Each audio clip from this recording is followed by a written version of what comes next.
There was never a time Jude existed without Silas. Their names were spoken in one breath. Their baby photos were framed side by side. And when one scraped his knee, the other seemed to flinch. People joked they shared a soul. But for Jude, it didn't feel like a joke. It felt like truth.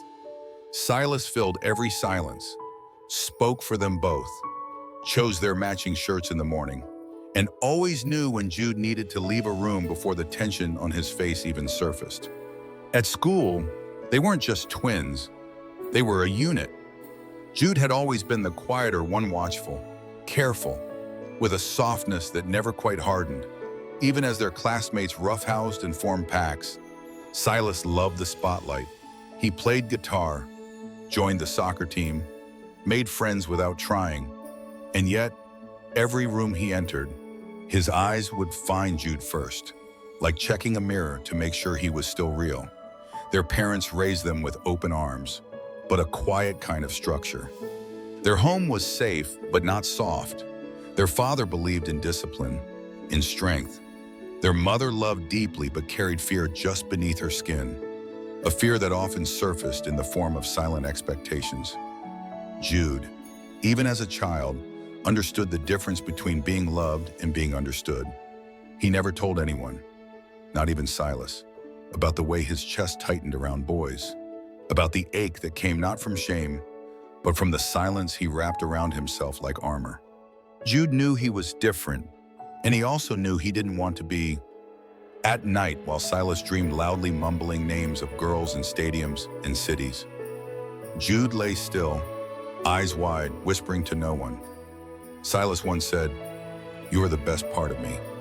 And Jude wanted to believe him. He wanted to believe that if one day he shattered the perfect symmetry between them, Silas wouldn't see him as broken. But symmetry was sacred. It kept them safe. It kept Jude from having to ask, what happens if I tell him, will I still be part of us if he knows who I really am? So Jude folded his secret into smaller and smaller spaces.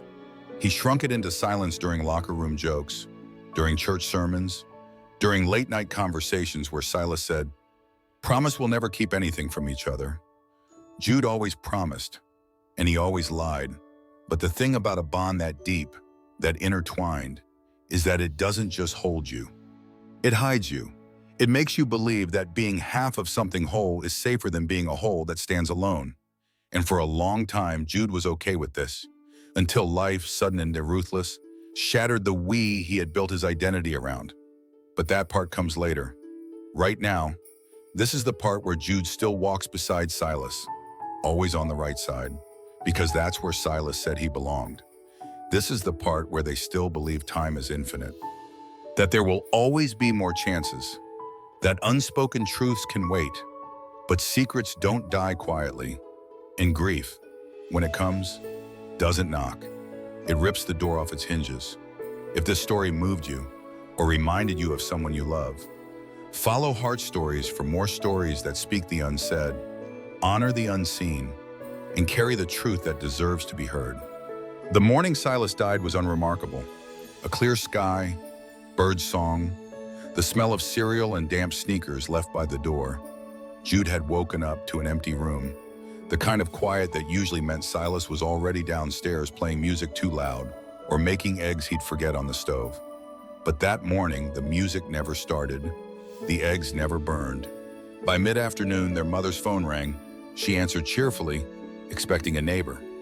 But the sound that came out of her afterward was a sound Jude would remember longer than the words. It was a scream that fractured the air and pulled gravity out of the house. A hiking accident, they said, a sudden fall, no one's fault, no one to blame.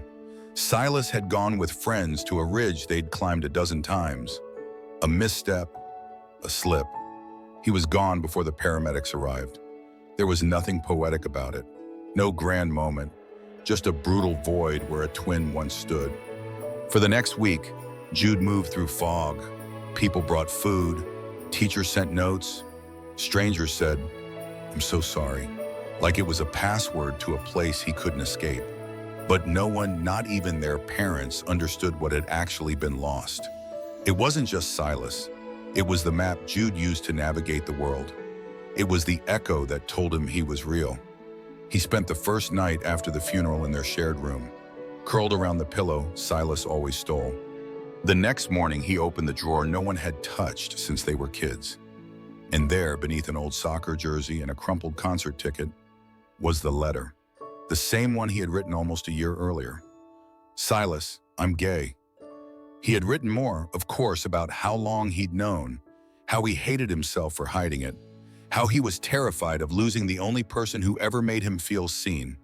He had even signed it, folded it neatly, sealed it, and then buried it.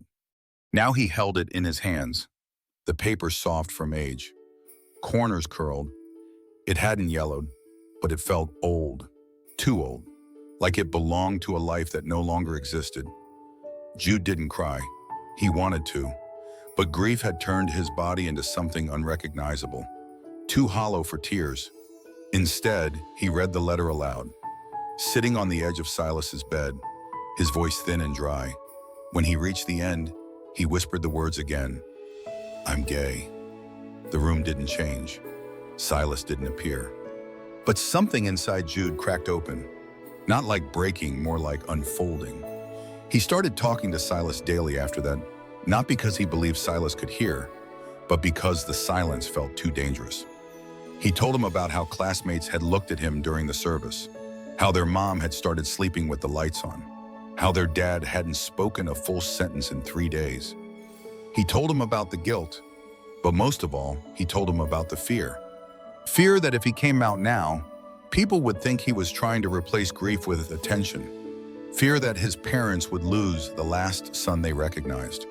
Fear that Silas had died without ever really knowing him. It became a ritual. Jude would go for long walks through town, clutching the letter in his pocket like a compass. He'd sit by the river, where they used to skip stones and read passages out loud to no one. And then, one day, sitting on a bench outside their old elementary school, he opened Silas's phone. He hadn't touched it in months. Scrolling through old photos, he found one he didn't remember. It was from a Halloween years back. Both of them wearing rainbow capes, paper crowns, laughing like idiots. The caption, written by Silas, Jude always looks best when he's not pretending to be small. That was the moment. Not loud, not cinematic, just a quiet click deep in Jude's chest, like a key turning in a long rusted lock. He couldn't stay folded forever. He couldn't live the rest of his life guarding a truth that had already buried so much. That night, he printed the letter again. Same words, no edits. But this time, he didn't seal it. He tucked it into his journal, packed it in his bag, and circled a date on his calendar. June, Pride Month. Not for the party, not for the flag, but because it was time to tell the truth, to carry Silas forward, to say the words out loud for the world, for himself, for the brother who never got the chance to hear them. The house was quieter now, not because of grief, but because grief had become a new kind of furniture, silent, ever-present, taking up space without permission. Jude noticed things that used to pass him by. The way their mother stopped playing music in the kitchen, the way their father kept trying to fix things that weren't broken, doorknobs, hinges, light switches all tightened and polished as if order could undo loss. Silas's absence wasn't just a missing face at the table. It was the way the dinner conversation always stopped a few seconds too soon, like everyone was leaving space for a voice that would never return. Jude tried filling that space once, mentioning Silas's name casually, like people said weather or headlines. His mother flinched. His father left the room, so Jude stopped trying, and the silence got heavier. He wore Silas's hoodie almost every day, even in spring. It hung looser now. People around town still said, "You must be Jude." They paused after saying his name, like they wanted to ask how he was holding up, but couldn't decide if they had the right. He gave them what they expected: small nods, polite smiles. The twin who stayed behind but didn't make a scene. At night, he lay in their shared room and watched shadows crawl across the ceiling. He spoke softly to Silas, not expecting answers, just needing to say something out loud. Some nights, he read the letter again. Other nights, He practiced what he might say if he ever told their parents, but he never made it past the first sentence. One afternoon, sorting through the closet, Jude found the small metal urn they'd used to divide Silas's ashes. His parents had taken most of them to the family cemetery, but they gave Jude a portion for closeness. Though no one had asked him if he wanted it, he held the urn in his palms. It was heavier than it looked, but not as heavy as the guilt. Why didn't I tell you? Would it have made a difference? Would you have been proud of me? Or would I have changed something between us forever? He thought about their last conversation. Silas had laughed about something trivial, a broken vending machine or a dumb song lyric. Jude had nodded, smiled, said nothing. He could have said anything. Instead, he let silence win. Again. That night, Jude opened his journal and made a decision. Not a declaration, not a performance, just a plan. He would go to Pride. He wouldn't wear a costume or paint his face. He wouldn't hold a sign or march for miles, but he would go. He would bring Silas, not all of him, just enough. Enough to feel like they were still walking side by side. He packed the letter, folded neatly, no envelope. He added the rainbow photo from Halloween, the one where Silas looked like he was laughing at the sky. And he packed the urn, tucking it into a padded pocket inside a small sling bag. He didn't tell anyone. Not his parents, not his classmates. This wasn't about coming out. It wasn't even about being seen. It was about presence, about finally being present in his own life, about standing in the middle of a crowd that wouldn't ask questions with sharp edges or eyes that measured, about saying, "Here I am. And here's the part of me I buried long before I had to say goodbye to him." As the day approached, Jude didn't sleep much. He kept picturing it: color, noise, bodies in motion, people unafraid of brightness. Part of him wanted to run. Another part, the quieter, more determined part, told him he had already done too much running. The morning of the parade, Jude got dressed slowly, not in anything special. Jeans, sneakers, a soft t-shirt in Silas's favorite shade of blue. Around his neck, he wore a leather cord with a tiny silver pendant, the initials S+J, etched in uneven letters from when they were 10 and obsessed with making matching trinkets. He slung the bag over his shoulder, took a deep breath, and walked out the front door. Outside, the sun was already high. The streets hummed with life. He blended into the crowd easily. But for the first time in his life, Jude wasn't trying to disappear. He was walking with someone, not behind them. He was walking with Silas, not as a shadow, but as a memory full of color, and in his chest, something stirred. Not joy, not yet, but maybe the possibility of it. The parade hadn't even started, but Jude already knew this was no longer about who he lost. It was about who he was finally becoming. The noise wrapped around him like wind, laughter, horns, chants, songs drifting from portable speakers. Jude stood still at the edge of the crowd, as if watching from behind a screen. Pride had always seemed like another world, too loud, too bright, too certain. He'd imagined it from a distance, colored by fear and longing. Like looking into a house full of warmth he wasn't sure he was allowed to enter. But now, here he was, on the edge of it all, with Silas in a bag over his shoulder and a letter in his pocket that had never been read. The sky above was cloudless, impossibly wide. Jude stared up for a moment, wondering if Silas would have laughed at the absurdity of it all, if he would have nudged him, said something like, "You've always hated crowds. You sure about this?" Jude smiled at the thought, but it faded quickly. He adjusted the strap of his bag, placed a hand gently on the shape of the urn inside, and stepped forward. Every step into the crowd was like stepping out of his old skin. He passed two older women in matching rainbow visors holding hands. A man danced by himself to a trumpet player on the corner. Children waved tiny flags from their parents' shoulders. No one looked at him twice. No one asked why he looked out of place or why his eyes were already rimmed red. Jude stopped when he reached a temporary stage set up near the city park. A small group was gathered, listening to speakers from different communities share stories, some about coming out, Some about losing family, some about building new ones. There was a sign nearby that read, "Open mic, say what you needed to say." He hadn't planned to speak. He hadn't even thought that far ahead. But his fingers brushed the edge of the letter again, and something rooted itself inside him, steady and quiet, like Silas's voice on the nights Jude couldn't sleep. He raised his hand. A volunteer waved him forward. The mic was nothing special. A low hum, a small speaker, a thin platform. But to Jude, it felt like a mountain. He stepped up, heart thudding against his ribs, and cleared his throat. No introduction, no performance. He pulled out the letter, held it with both hands like something sacred. Then read, "Silas, I'm gay." The first line landed in the air like a stone dropped in water. No ripple, just stillness. Jude's voice shook, but he didn't stop. He read every word he had written at 16, the shame, the silence, the way he had feared becoming invisible, the way Silas had always been his light, even without knowing what Jude carried. He paused only once, near the end, to look up. The crowd was still, soft. A few people had tears in their eyes. One woman had pressed her hands to her chest. "I wanted to tell you when we were 15, and I wanted to tell you after that dumb sleepover when you asked if I'd ever had a crush. I wanted to tell you before your last hike, but I didn't. I waited, and then it was too late. So I'm telling you now, I love you. You were never just my twin. You were my reason for not disappearing. I hope, wherever you are, you know now.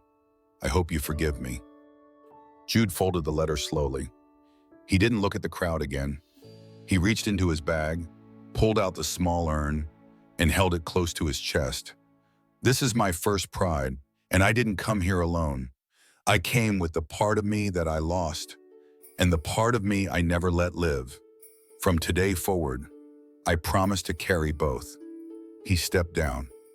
No applause, just silence. Then a single pair of hands began to clap, then another, then many. But it wasn't the noise that mattered. It was the feeling, the release, like air rushing back into lungs that had held still too long. A man around his father's age walked up and touched Jude's shoulder gently. "You were heard," he said. Jude nodded, unable to speak. His hands trembled, but not from fear anymore, from relief.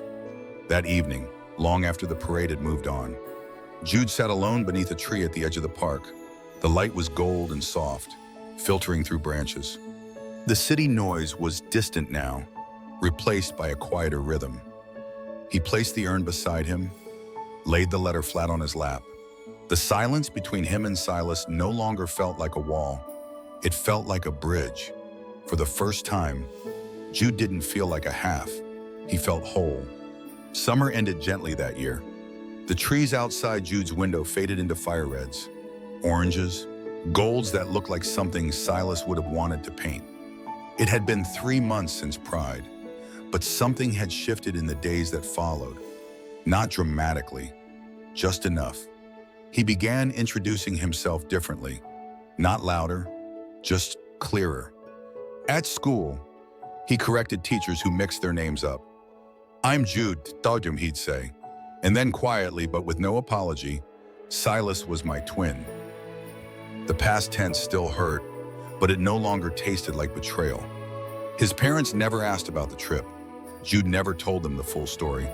But one day his mother found the tiny silver pendant on his desk, worn from the heat of his fingers. She picked it up, didn't say a word, and set it carefully back in place. That was all, and somehow that was enough. In October, Jude joined the school's LGBTQ+ alliance. He didn't speak much in meetings, but he showed up. He listened. He brought Silas his favorite brownies to share at the second gathering, saying only, "My brother would have made better ones." The room laughed, and no one pressed him further. Then came winter. On the anniversary of Silas's death, Jude didn't stay home. He asked for the auditorium. Just for an hour. No lights, no sound system, just a circle of chairs and an open invitation. He read the letter again, not to mourn, but to mark something, how far he'd come, how far he'd let himself be seen. A few others read, too. One girl spoke about losing her sister to cancer before ever telling her she was bi. A boy admitted he still hadn't come out to anyone but his dog. Another simply cried. No one tried to fix it. No one said it gets better. They just sat in the same room and let silence be a companion, not a punishment.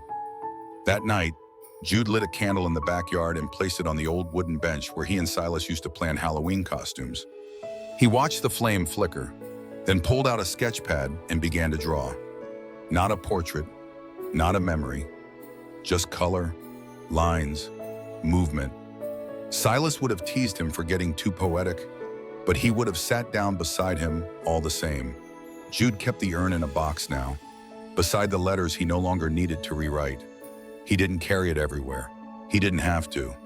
He carried Silas in different ways now, in the way he showed up, in the way he didn't apologize for his softness, in the way he laughed a little louder when the world felt quiet. One afternoon, while volunteering at a youth support center downtown, Jude helped hang a mural, a collage of names and phrases contributed by queer teens across the city. At the very center, painted in bold strokes, were two simple words, "Say it." Jude stood back and stared at it for a long time. That had been the hardest part, hadn't it? Not being, but saying, not just saying I'm gay, but saying I loved him. I miss him. I'm still here. Saying anything at all when your whole life had been shaped by silence. And yet, he had said it. And Silas, in his way, had heard him. Jude no longer imagined his twin in a place above or beyond. He imagined him in the space between each word. Jude now had the courage to speak. Each breath he chose to take. Each moment he allowed himself to be. Their story wasn't unfinished. It had just taken a turn only one of them could carry forward. And Jude did. He carried it with care, with pride, with both names in his heart. Have you ever held back words that someone never got to hear? What would you say to them now if you could leave a comment below? And if this story touched something in you, if you've ever lived between silence and truth follow hard stories, because some stories don't end, they become someone else's beginning.